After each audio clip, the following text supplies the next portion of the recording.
हिंदुस्तान के आज़ाद हुए 75 साल पूरे हो चुके हैं। भारत की आज़ादी का दिन यानी 14 और 15 अगस्त की रात को लोग अपनी जान बचाकर भाग रहे थे। कोई घर पर ताला जड़कर भाग रहा था तो कोई ज़मीन छोड़ने को मजबूर था, क्योंकि भारत आज़ाद हुआ था। इतिहास की एक ऐसी अनोखी आज़ादी जिसमें मानव इतिहास के सबसे बड़े विस्थापन को देखा, जब एक झटके में करोड़ों लोग दो देश में बंट गए। जिन लोगों ने एक साथ भारत की आज़ादी का सपना देखा था, वही लोग एक की जान लेने को तैयार थे। किसी का घर जल रहा था तो कोई खून से सना हुआ था। सारी रेलगाड़ियां यात्रियों से भरी थी, लेकिन किसी का सर धड़ से गायब था तो किसी का टांग, किसी का कान कटा था, किसी की छाती में सुरा लगा था।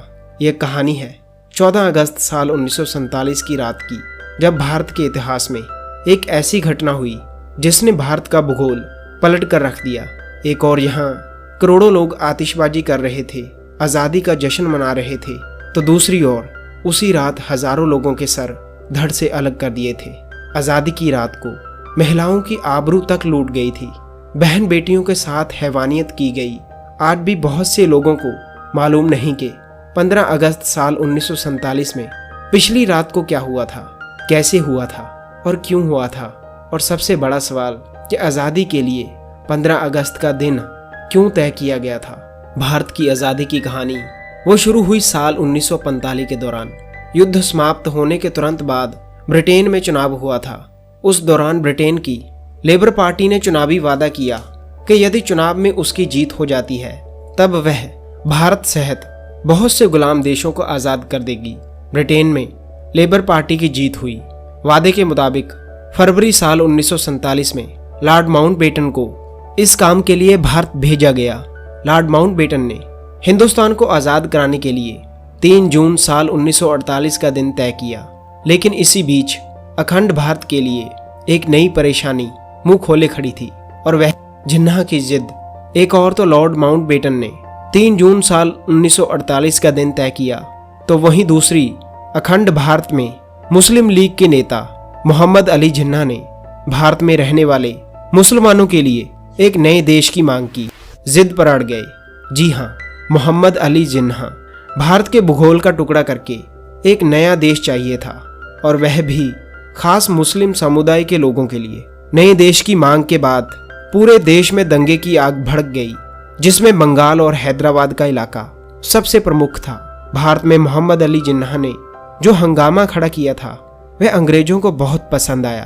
अंग्रेजों ने सोचा कि ये ठीक समय है जब भारत को आज़ाद करने के साथ साथ इसे 2 टुकड़ों में भी तोड़ा जा सकता है। फिर क्या था, जो आज़ादी 3 जून साल 1948 को मिलने वाली थी, लॉर्ड माउंटबेटन ने उसके लिए 15 अगस्त साल 1947 का दिन तय किया, क्योंकि अंग्रेजों के मुताबिक ये दिन बहुत शुभ था। इसी दिन यानी कि 15 अगस्त 1945 को जापान ने आत्मसमर्पण किया था। लेकिन वहीं दूसरी तरफ भारत में रहने वाले ज्योतिषाचार्यों के मुताबिक ये दिन बहुत ही अशुभ था। भारत में 15 अगस्त के दिन में बदलाव करने की मांग को लेकर जमकर हंगामा हुआ। ज्योतिषाचार्यों के अनुसार 14 अगस्त की रात 11:51 से 12:39 का मुहूर्त बेहद शुभ है। कारण अंग्रेजी कैलेंडर के मुताबिक रात के 12 बजे के बाद अगला दिन लग जाता है, लेकिन हिंदी कैलेंडर के मुताबिक सूर्योदय के बाद ही दूसरा दिन शुरू होता है।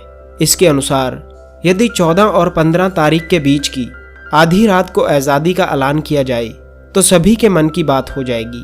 एक और भारत को जल्द से जल्द आज़ादी का चोला पहनना था, दूसरी ओर मुस्लिम लीग के नेता मोहम्मद अली जिन्ना को मुस्लिमों के लिए एक अलग देश चाहिए था, और वहीं अंग्रेजों को जल्द से जल्द भारत को 2 टुकड़ों में बांटना था। इसके लिए अंग्रेजों ने सीरियल रेडक्लिफ नाम के एक कसाई को भारत भेजा, जिसका काम था भारत में एक लकीर खींचकर उसे 2 टुकड़ों में काट देना। दोस्तों, आपको जानकर आश्चर्य होगा कि जिस इंसान को अंग्रेजों ने इस कार्य के लिए चुना था वह कभी भारत नहीं आया था। उसे ना तो भारत के भूगोल का पता था और ना ही भारत की संस्कृति बनावट का पता था, और उस आदमी ने बिना कुछ सोचे समझे भारत के बीच लकीर खींच दी। 14 अगस्त साल 1947 को पाकिस्तान नाम का एक नया देश बन गया, और रात के 12 बजे के बाद यानी कि 15 अगस्त 1947 को भारत आज़ाद हो गया।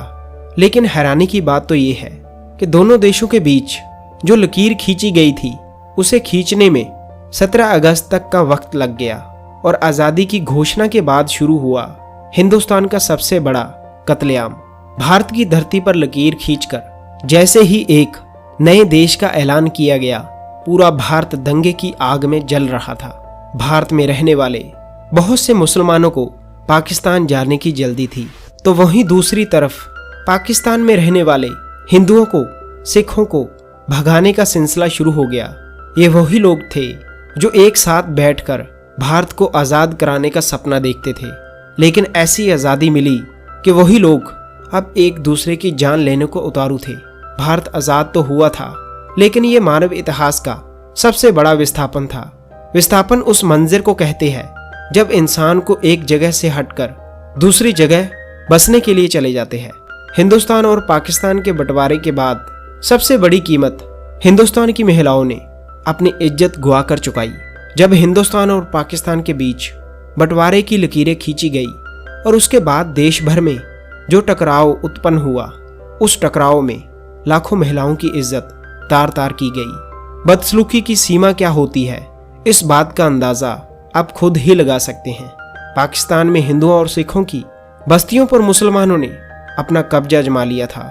इतना ही नहीं, कब्जा जमाने के बाद मुसलमानों ने उन्हें वहां से भाग जाने की धमकियां दी।